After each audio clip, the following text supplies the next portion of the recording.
Alright, what's up everybody? This is Zacharias. We are back with more of Avadon to the Corruption. We're about to get right into the Ogre's Thicket.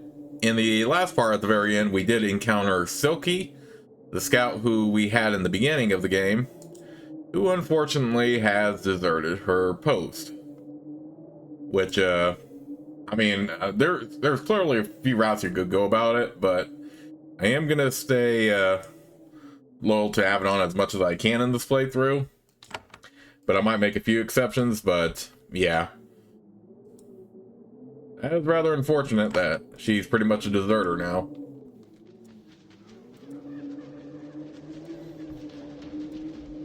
But it's time for us to explore the Ogre's Thicket. The path through the thicket narrows here. You have to walk very carefully to keep the thorns from tearing up your hands and arms. As you get farther in, the cacti get larger and the paths get narrower.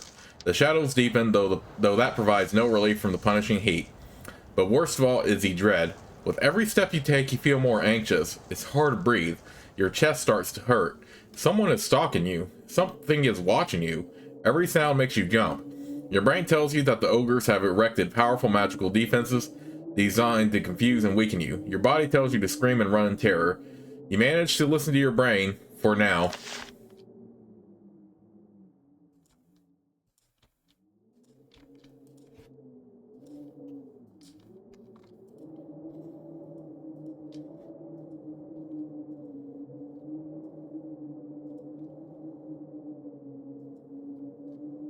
Well, good to know we are really getting into the thicket of things, right? Okay, whatever.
I still like how we're pretty much fighting rats still.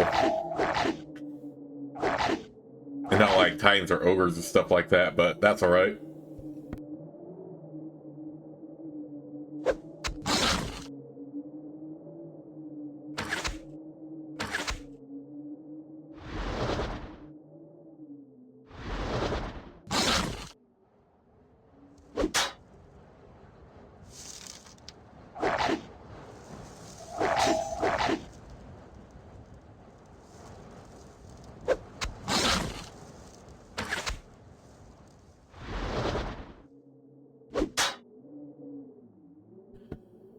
Though, to be fair, it does make sense that, now that those are taken care of, it does make sense, though, right? For, the areas in this game to have plenty of wildlife and the like. Okay, so we have a few blocked off paths right now.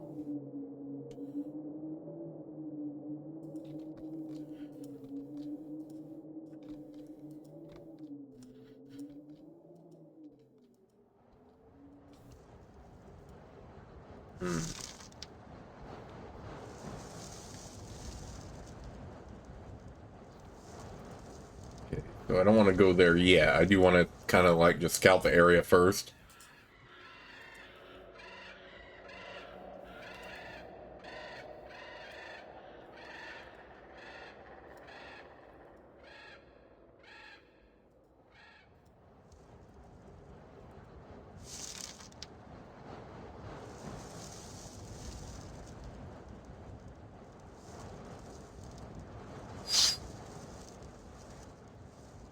I tell you though, the turrets are so much fun in this game to summon.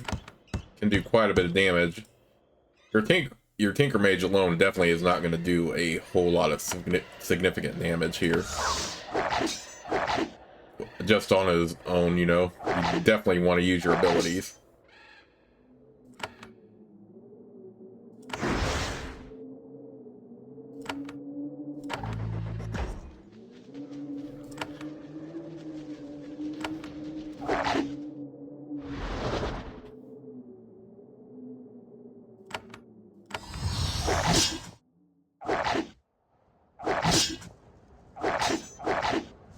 Again, Kalita is also the best one to be a tank as well.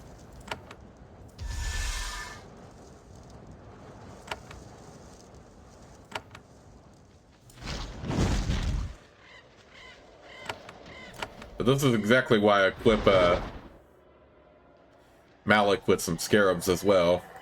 So he can do a little bit more offense too.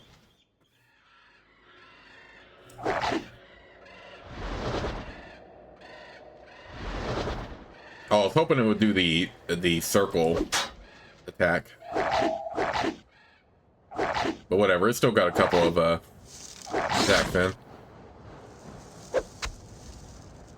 Oh, now you all are terrified, huh? Get out of here with that.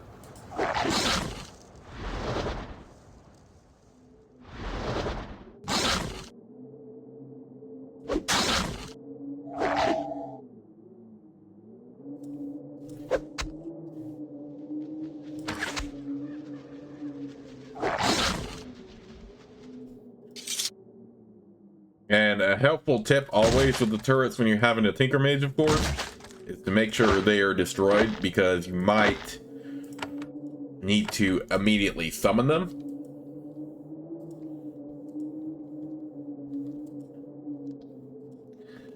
And summon them again, but they are still active. So if they're still active and you walk right into enemies, then they will be too far away for them to be effective. So always destroy turrets like I just did, so you don't have to worry about that. Okay, right now it just looks like a weird we're like a loop. But I do want to scout most of the terrain here, like I said, of course, before I go on to the main story.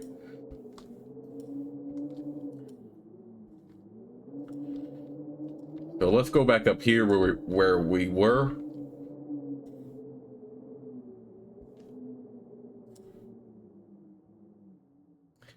There is an ogre standing by this worn standing stone.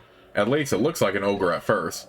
Has the right shape, the right size, the correct horrible posture. And then you get close enough to see that its skin is green. It is a cactus, animated to walk like an ogre. It waves a thorny hand at you. Gah! 100 Claws welcomes you. A gift in his form. 100 Claws. Shaman, mighty he is, makes me to watches you now. I will destroy you, monstrosity. The plant thing spreads its hands, revealing tufts with sharp spines. It lumbers towards you. As it approaches, other cacti also start to move. Good thing I have a bunch of summons I can do right now.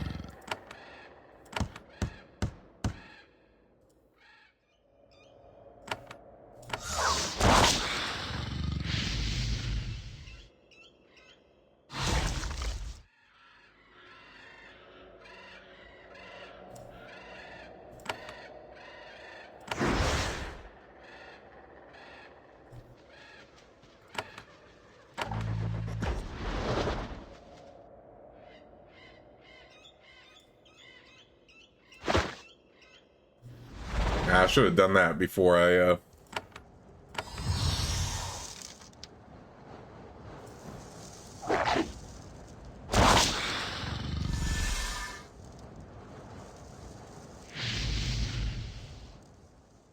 Oh yeah, you make a turret that can't even move immobile. That's really smart of you.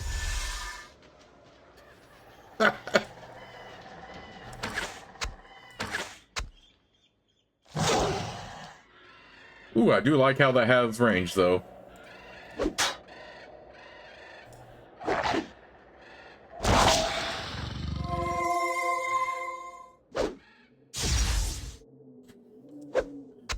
These minor enemies, of course, should not be a problem at all, but...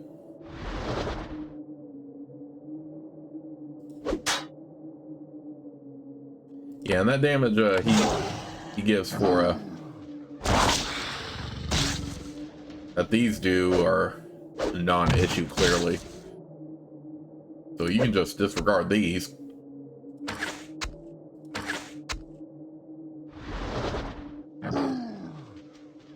The ogre cactus has grown 2 damage for 100 claws to sustain it. It collapses to the ground a huge mound of dead vegetable matter.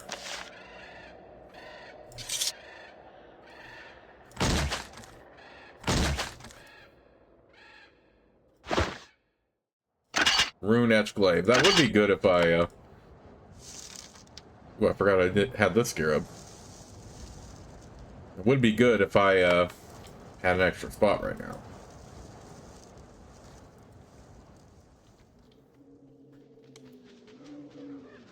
Okay, so on the map, you're definitely going to want to follow the parts that open, and it looks like that's the only one so far.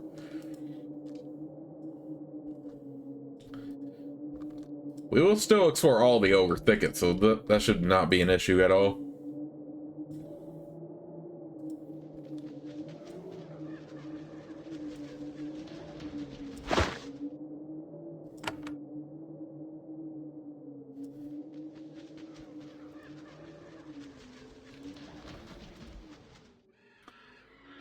The ground in these narrow paths is littered with bones. This doesn't surprise you. You are a little taken aback, however, when they start to move. All the bones, fresh from the freshly gnawed to the old and crumbled, slide toward each other. Some of them form crumbling, hapless little bone balls that roll around and bonk you harmlessly in the ankle. Other bones gather into more effective forms. Well, that's just great.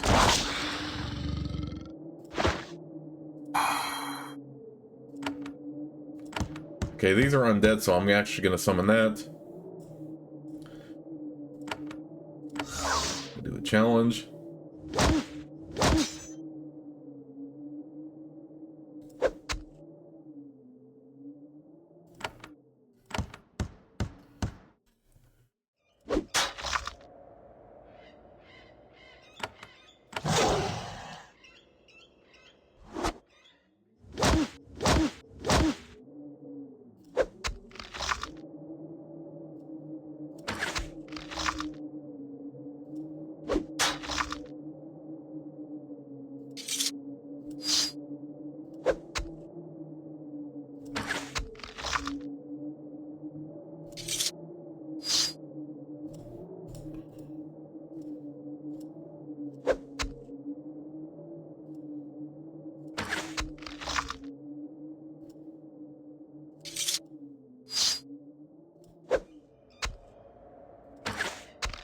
Look, it's a bunch of walking bones just popping up out of nowhere like that. At least they're an enemy we can handle. I remember when I was playing Avernum, apart from like liches and stuff like that, the undead for the most part was very, very weak and could easily kill. If you watch that playthrough, you'll see exactly what I mean. It wasn't until you got to the big bad bosses and big bad undead bosses that they were a little bit more tougher than they otherwise normally would be. Especially once you start gaining in levels, stuff like that. One thing I'm glad I'm doing in this game that I didn't really do a good job of in Avernum, though, is actually summoning stuff to help out.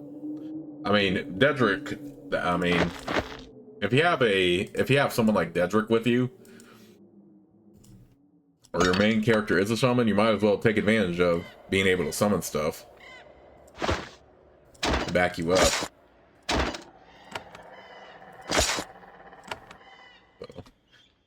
And the Salamander is clearly the best out of Dedrick's summons. I don't know how good his other stuff will be. The Hellhound might be good when we get up to that point, and the Drake especially is going to be good, but yeah, the Wolf is not that great at this point. Oh, get rid of these turrets out of the way, though. What the heck? Get back over here. Get back over here, Malik. What are you doing? Dedrick looks back at the bones with distaste. Necromancy. No true shaman would ever use such a vile, impure art. Disgusting.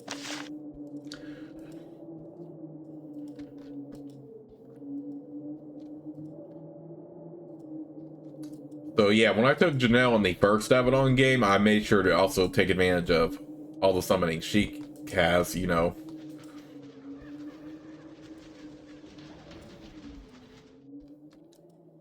Okay, right now, so far, this feels just like a wild goose chase through this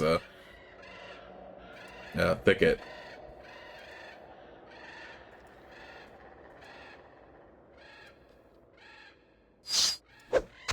Oh, oh goody, it's Basilisk now. Man, I can hardly talk, but Basilisk.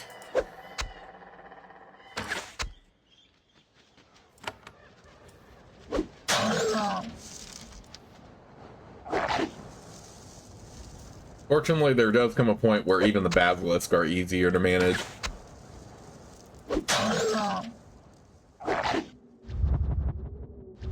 I mean, they still can definitely do that, but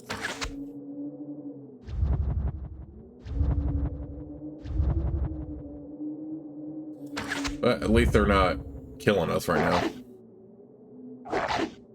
See, all you're doing is some dang stunning. You're not even actually hitting me. Ooh, I love the Blade Master's ability to start regenerating, though.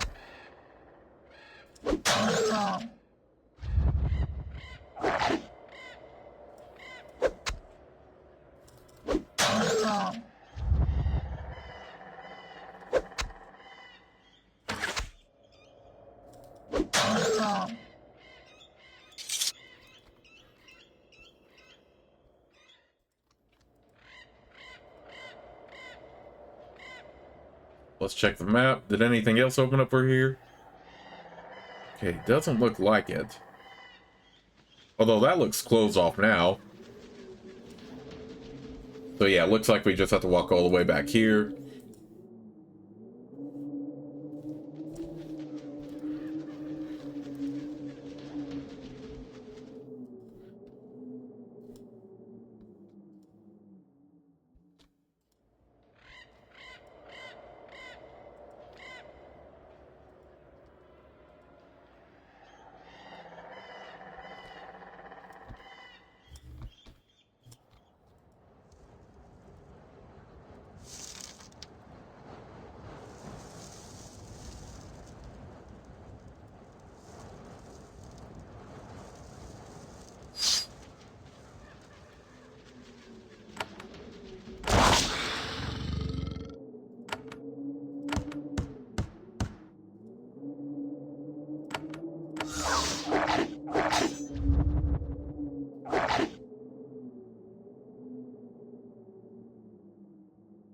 Ooh, you might want to summon, no, I still don't think Wolf's going to be strong. So yeah, I feel like for Dedrick and the Shaman player character in general, you are going to want to summon a Salamander no matter what, clearly.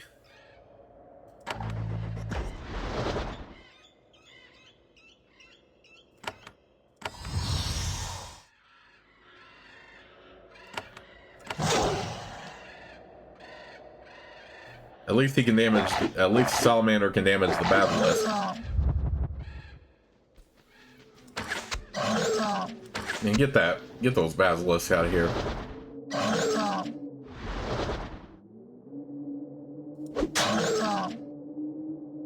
Hasted when they're already dead. Okay.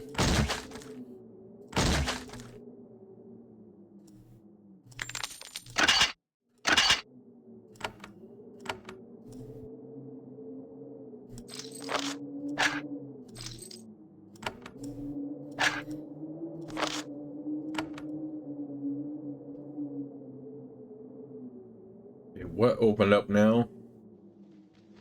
Okay, it looks like this section opened up.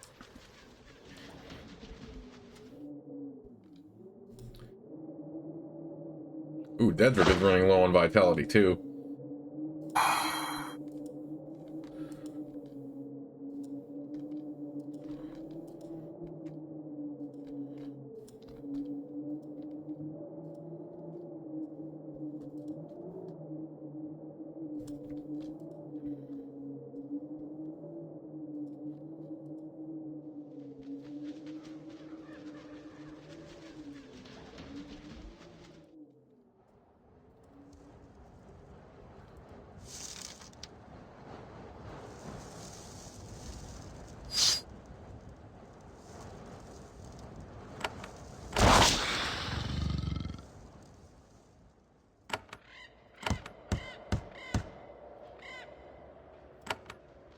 Challenge.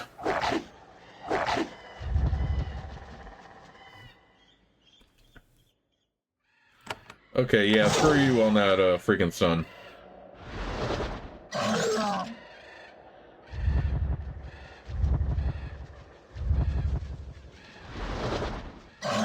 At least the turrets, I think they still can be stunned and all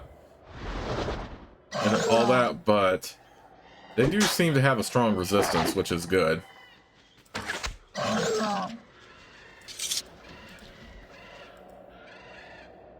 That would get annoying rather fast. Okay, we're back here.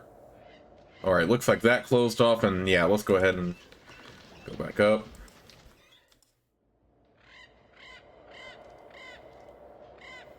So yeah, pretty good so far.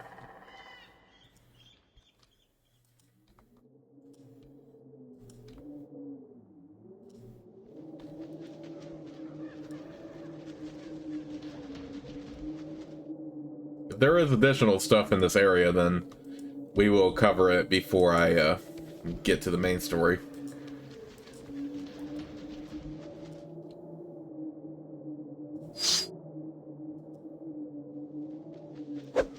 Just some ghast. Okay, ghast are pretty strong, so why don't we... Or, I actually don't know how strong they are, but...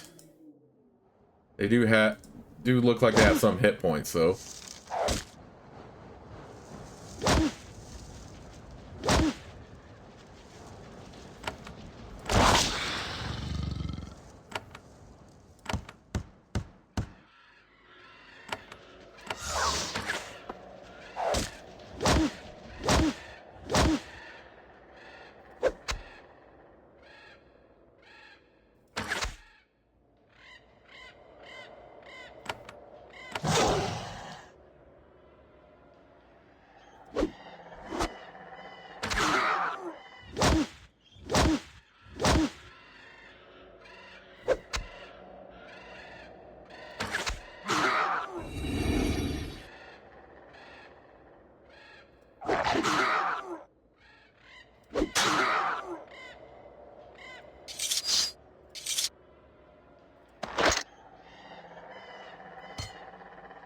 Alright, so intelligence leveled up, so we will level that.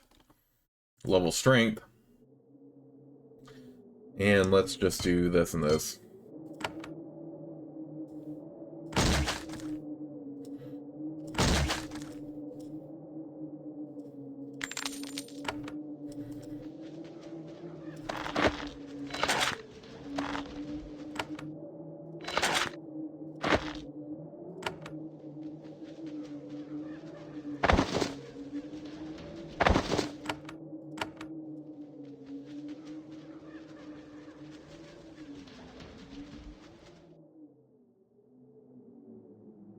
Yeah, I don't see anything open up right now, so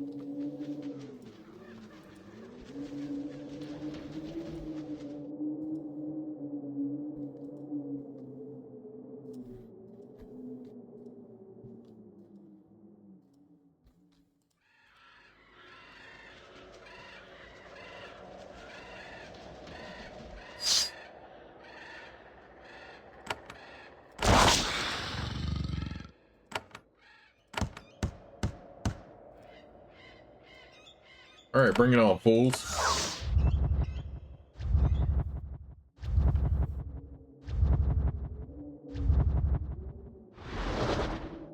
Yeah, the turret itself is pretty highly resistant. No, that's pretty cool.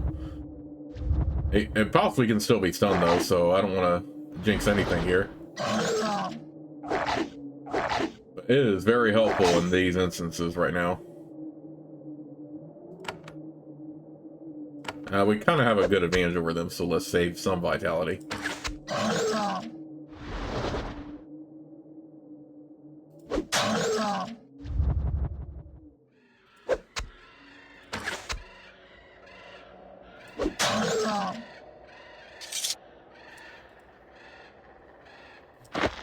Alright, getting plenty of lockpicks too, so that's pretty cool. Why the heck am I trapped in here now?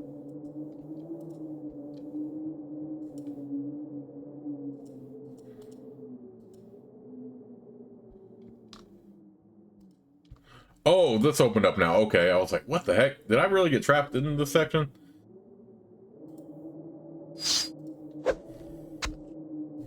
Alright, bring it on, Ghast.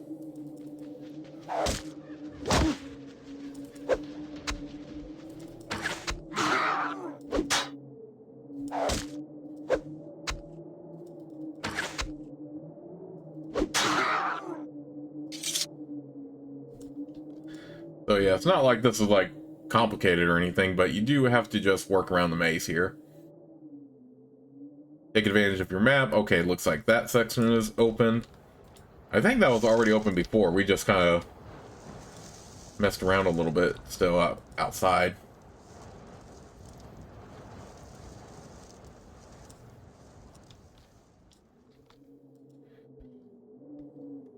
At last, you emerge from the thicket into a narrow valley. The grisly totems and trophies tell you that you've reached your goal at last. You are at the entrance of the Ogre's Lair. It's quiet, no guards, no sound but the wind and the occasional cry of a distant monster. Odd, considering they know you're coming. Okay, just making sure nothing else opened up.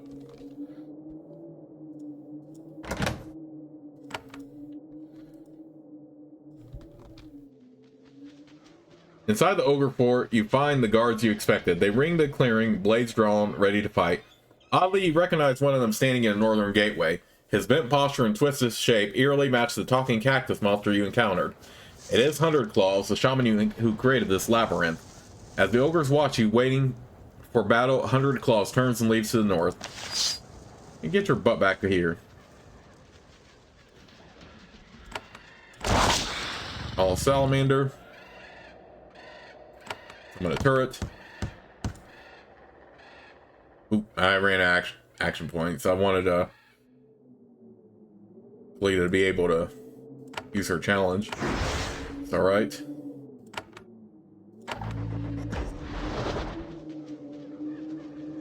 Let's just do a roar and stare instead so we're immediately hasted. Ah, I hate that I got hasted and I can't even use another ability. Because I can't move within melee range after doing that.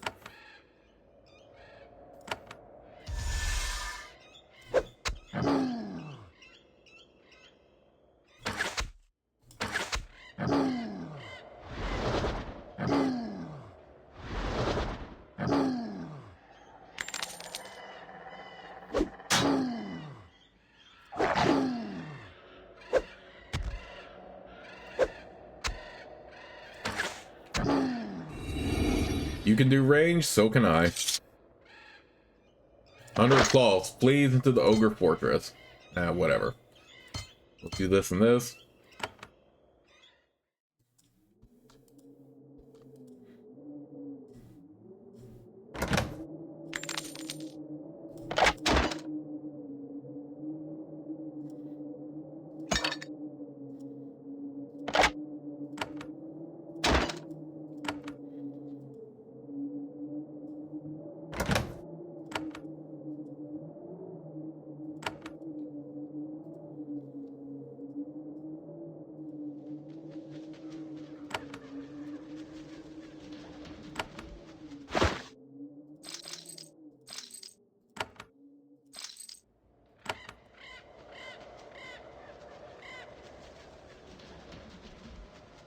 Alright, just making sure that no other paths open up first.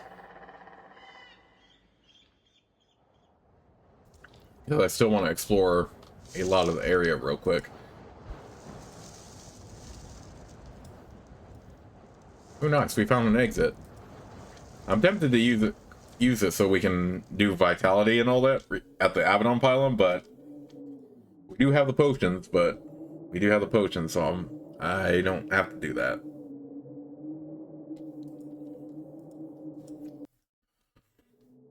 Okay, I don't want to go in here yet. I want to actually try going in that trapdoor real quick.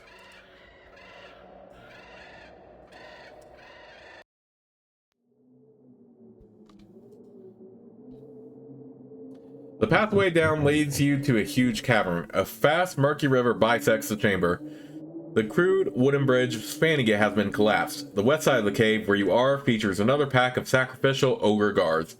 100 Claw stands on the ruins of the bridge on the other side, watching you as you enter. The shaman of this clan is unmoved by your ongoing destruction of his followers. He watches you silently, noting your strengths and looking for weaknesses. The guards are less calm. They hold their weapons in trembling hands, awaiting the justice of the pack. 100 Claws decides that he has seen enough. He leaves the bridge, walking east towards some sort of arena. The lesser ogres he abandons to their fate. Well, rip to them. We have plenty of weapons at our disposal.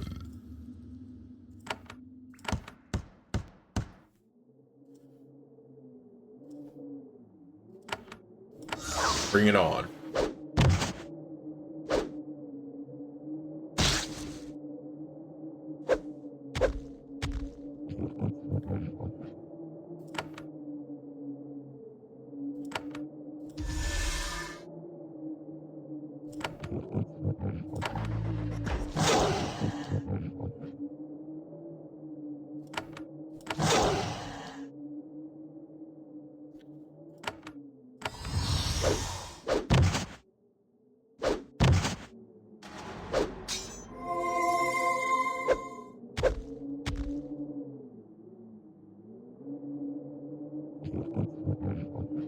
So many enemies right now.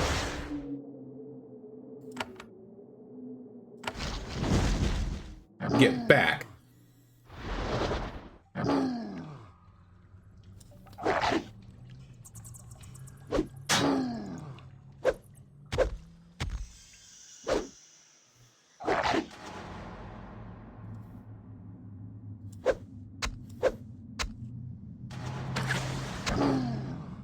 You're gonna hit me with range, I'm gonna hit y'all with range right back.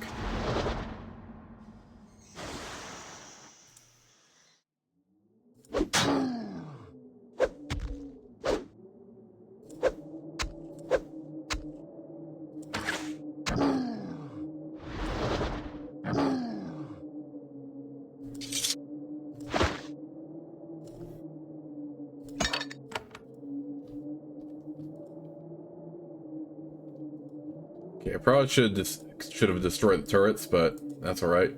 Okay, I want to explore the area before I do anything else. All right, use a potion of vitality here.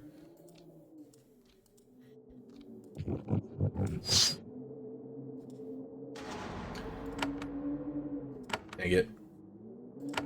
We will do this one though.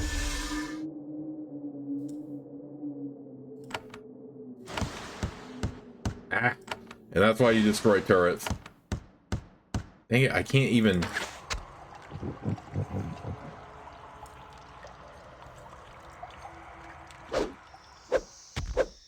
Wait, how did he stun Dedrick? Okay, whatever.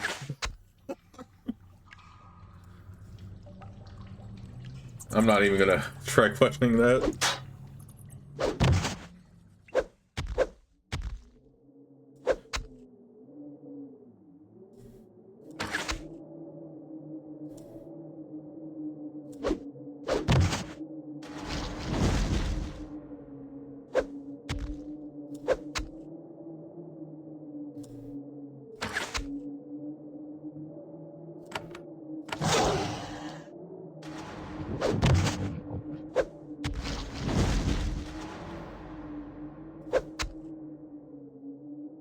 At least we still had our salamander here to do damage, and now it's gone.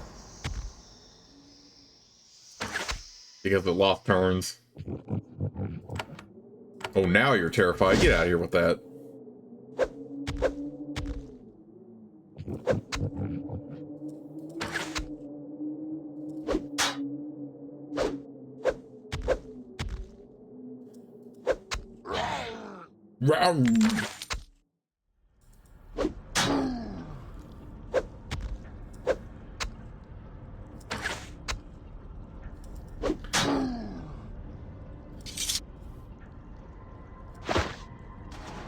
Shield of recovery. That does give a boost to endurance, but we don't really focus on endurance on any character, really. I'll just go ahead and sell that for extra money.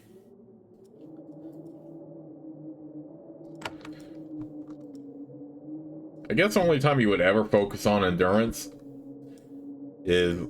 I think I've said this before, too, but I think the only time you ever focus on endurance as a trait is if you really want to make someone extremely tanky like a Blade Master. But even then, that's a waste, because you just get way more benefit by focusing on their primary attribute, which for a Blade Master would be strength.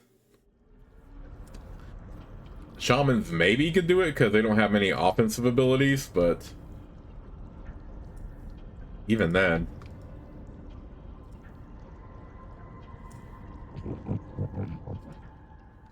Okay, which path do I want to go?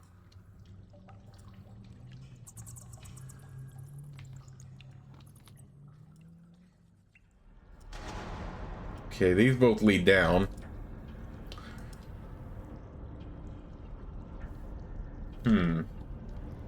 Let's take the upstairs one for now. Then we can focus on the downstairs stuff. I have a feeling that the downstairs is going to be the same. The sweltering cavern is the ogre's kennel. Between the heat of this region, the animals in close confinement, and the general lack of cleaning, the smell makes you gag pretty much instantly. There is one ogre in view, only one, a massive specimen with a whip at his belt and wolf pelts on his back. He paces up and down, shouting at the wolves in the kennels. The smell of blood and battle is making them crazy.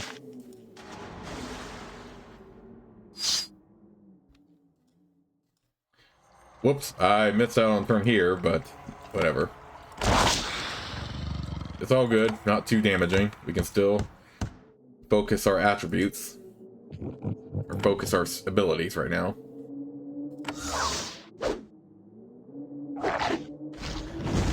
I mean, go ahead, summon your crap. Ain't gonna bother me none.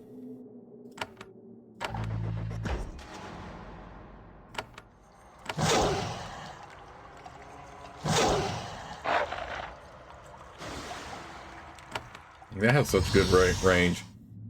The kennel master shouts a command. Burst! Strike! He looks toward one of the kennels briefly, expecting to see a pack of wargs coming to his aid.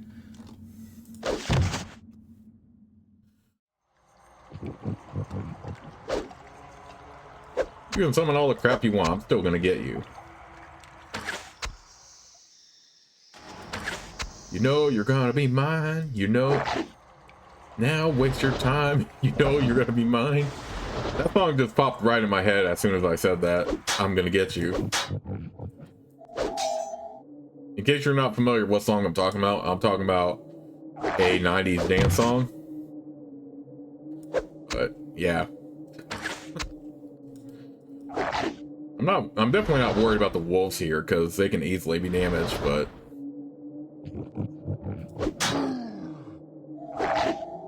main focus should be on the ogre there anyway. These are a lot of ogres though. I mean, a lot of wolves though.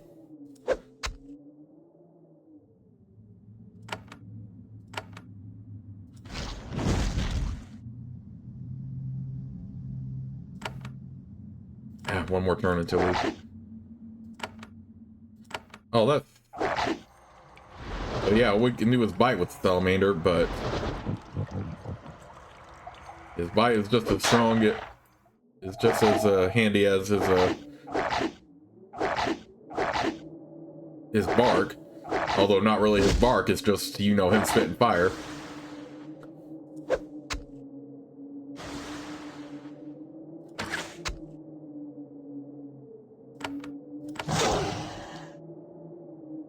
Okay, never mind. His fire is definitely more effective. So forget what I was saying there. Dang, how many wolves are there? They really went all out, didn't they?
Ooh, that was a lot of wolves to take care of, but we got it.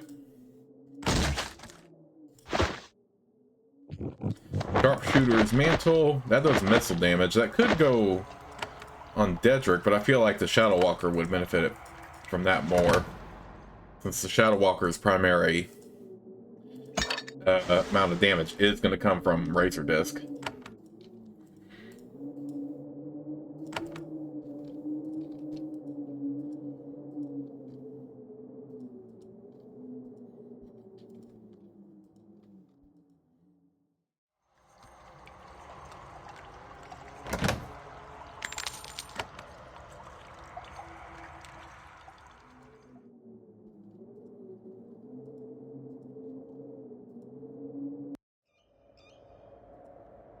Okay, so that was just another way in there, basically. So you could either go through the stairway that he came through, or he went in, or just go through here and you would be right at the kennel. Though the Ogre Kennel Master is still no problem at all, so either path seems to be perfectly fine to do.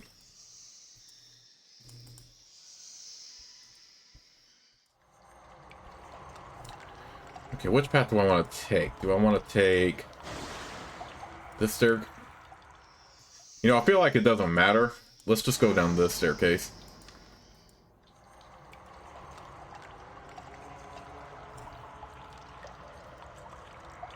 Pretty sure there's going to be a lot of tricks up its sleeve anyway.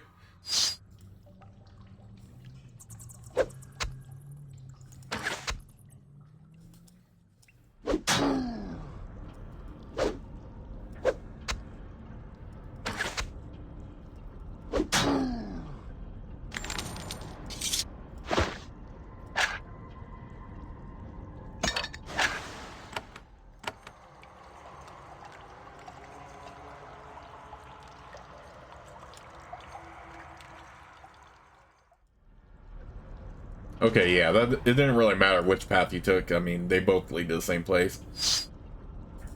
I thought there would be a little bit more trickery, but that's fine. There's not.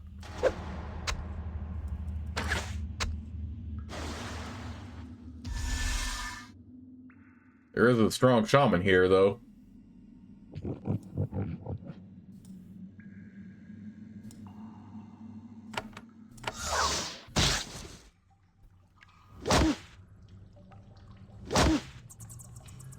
Bunch of spawnlings.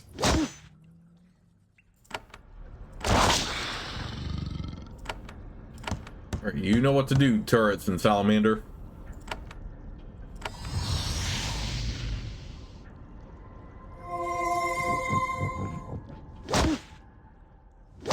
I do appreciate that the turrets don't get knocked back, even when we do.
Wait. Is there something right here?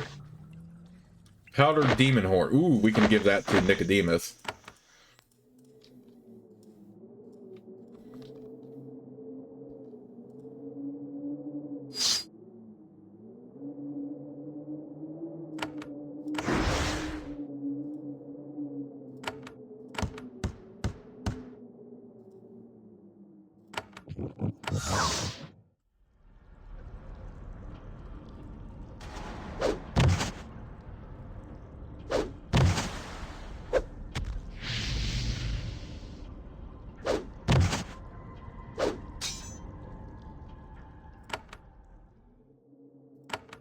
Get out of here with that.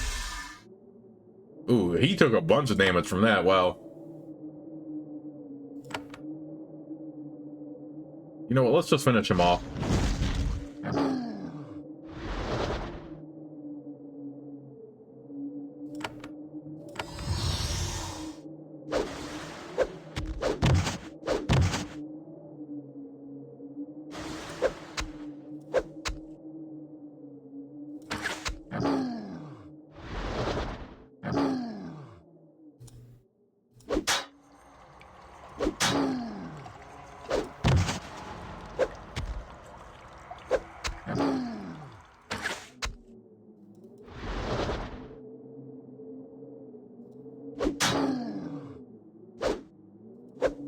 Ooh.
Oh, couple brutes behind me. Go figure.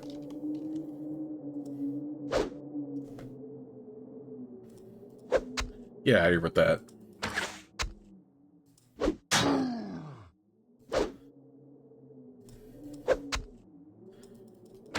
I guess one way you could build a shaman is focus primarily on intelligence while still on dex, but then again, one of the shaman's weaknesses is that his spells aren't going to be as good as his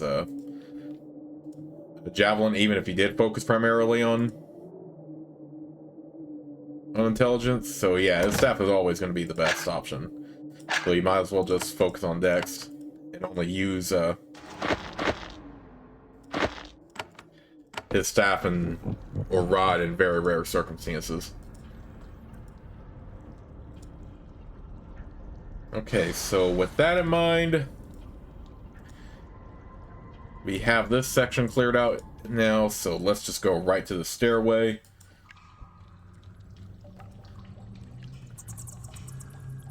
I will save the game right here, and I'll see you all soon with the next part of Let's Play.